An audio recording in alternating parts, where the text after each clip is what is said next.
there. It's kind of a convoluted mess that's there. So.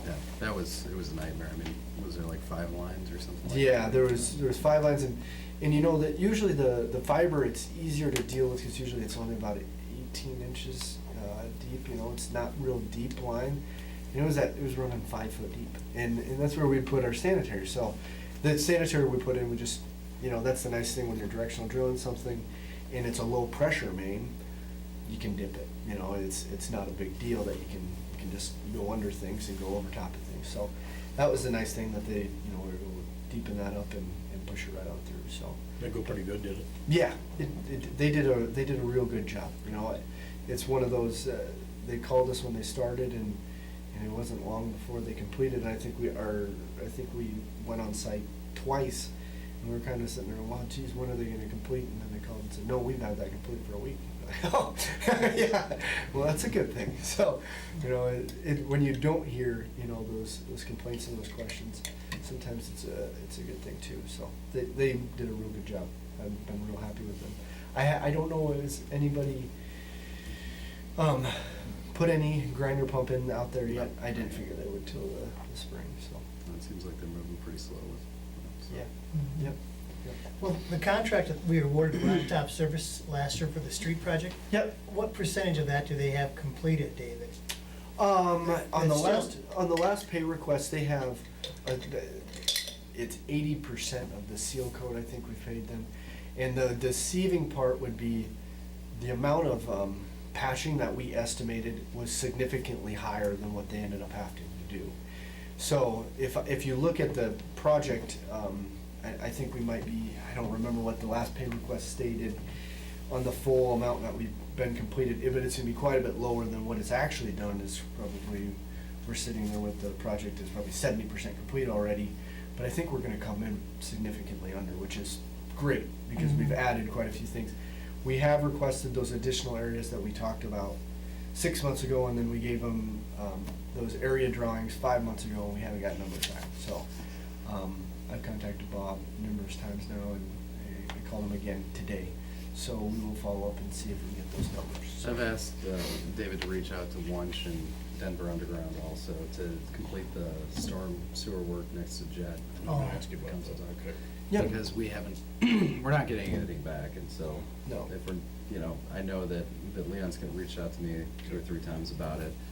And it's always frustrating when you come back with the same answer, and it's Yeah. 2 months have passed and it's still the same answer, because, you know, we really should be getting a little bit better response, but. And I told Aaron that Kirk Wunsch, I'm gonna have one manhole for him to do in Clarion this spring when the frost breaks.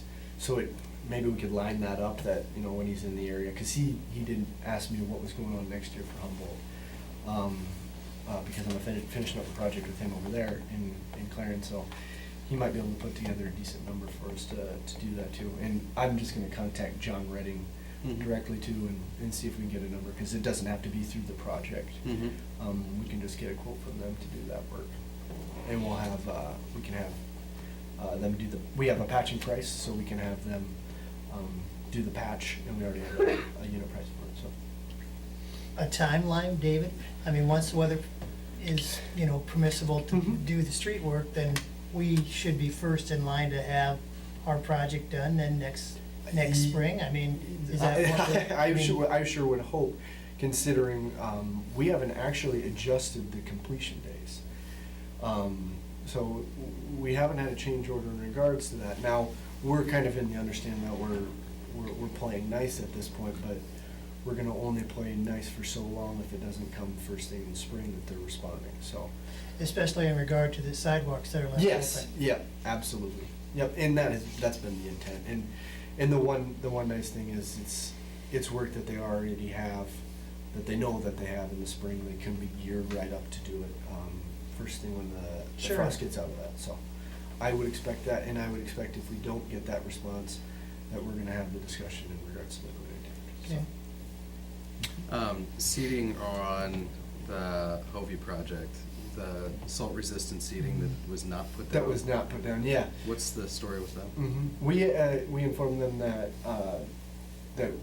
we want that salt resistant seating there because we know there's gonna be so much salt that's used there. So what they can do is they can either not get paid for seating is one option, or the fact is that they're gonna just have to come in and reseat the salt seating for what they wanna get paid for on the salt seating. And we've outlined that to Kit, so. Okay. That is one more thing that's on the punch list items that they have in front of them. Yep. The only Any thing more questions? about the solid waste thing, that dome versus the panels, what Yep. about like the longevity of the product, one over the other? I mean, you said the one was significantly cheaper, but does that mean it's a lesser quality No. of product versus the dome? No, I would sit there and say that if anything, I've had better luck with, a concrete structure, even in that type of environment than the dome structure. There's more riveted things together, when you get in that dome structure than precast panel. You have some connections at the end, but besides that, it's just concrete, Okay. And I think that's good. The other thing that I like the fact, and this is probably a significant impact in regards to what we had outlined, for the cost that was gonna be an increase, is the fact that if you put a dome, you have the agitation below, you have the fumes coming off, and you're gonna walk into that area. Now, this is actually above, so that you're not gonna be walking through the structure, you don't have to have the ventilation, which is a big difference, in regards to that. So I was really happy that, I thought it was gonna be the complete opposite. I thought we were gonna, Okay. get a cost, but, the thing is, you get local, concrete, manufactured concrete suppliers, and they can do that stuff for pretty cheap too. So, they just have to be able to fit it to your specific, length and widths, and they can do it for pretty reasonable price, so. Any other questions? Thank you very much. Thank you. Appreciate Yeah. that. I guess one thing I would add, the bridge project, they are back down there, they are doing some false work. Depending on days, we could be less than a month from them getting a significant portion and getting ready for pour. We could be more than a month, depending on how much snow we get, how cold it is. Everything right now is just dependent on weather, but they are getting a considerable amount, or they are working pretty hard to try and move it forward. I think Everson Smith would love to be closing out this project at this point, so, that's where we're at on that. Trying to think. Water towers, are we closer, same? Honestly, I can't tell you. Okay. I haven't had an update from Wayne on that project. I know they were waiting to get an electrician back in, but I haven't heard back on that yet. I thought in Clint's notes that he was gonna, present to us tonight, that he thought that the south water tower was 100% complete now, whatever that Mhm. means, so I thought that's what I read from. Yeah, from his I know note. there's a torquing issue that I don't know if that's been resolved. The valves had too much torque on them. And then, I know that there was, still some wiring complications. I think the south tower might be done. It's just a little bit of work on the north tower that needs to be completed, so. Just nagging little issues to get it closed out.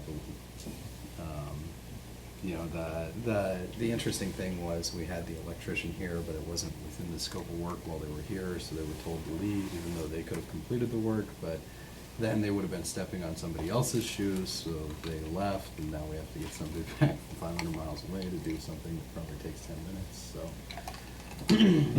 But, One thing, we're talking about water plant and wastewater treatment plant. Did I see in the auditor's report that the water plant will not be paid off in full until 2033? Does that yeah, sound, that sounds 20-year like? amortization. on it. Okay, Yep. It was either that or 30. and We went with the shorter. sure. We know we'd be working on stuff less than 30 years from now anyway. Well, yeah, I mean, you look at the So- wastewater plant as a perfect example. We're nearing the end of that payment, much to Daryl's chagrin. But we're nearing the end of that payment, And you can see we're already doing Mhm. a considerable amount of work out at the wastewater plant, blowers, pumps, all that stuff just starts to fail, especially in that environment. And the water plant's very similar. You get a lot of chlorine, a lot of things that can chew up equipment, fluoride. So, that's what I have. Gloria? No, I don't have anything. Daryl? No, I don't. Brett? Nope. Joel? No. No, I don't. No, I don't. All right. Thank you. With that, we need a motion to approve entering into closed session pursuant to Iowa Code Section 20.17, paragraph 3, providing for the strategy meetings of public employees for collective bargaining at 6 o'clock. Move. Second. Thanks for coming. Roll call vote. Aye. Goodell. Aye. Slater. Aye. Scholl. Aye. Rusher. Aye. Davis. Aye.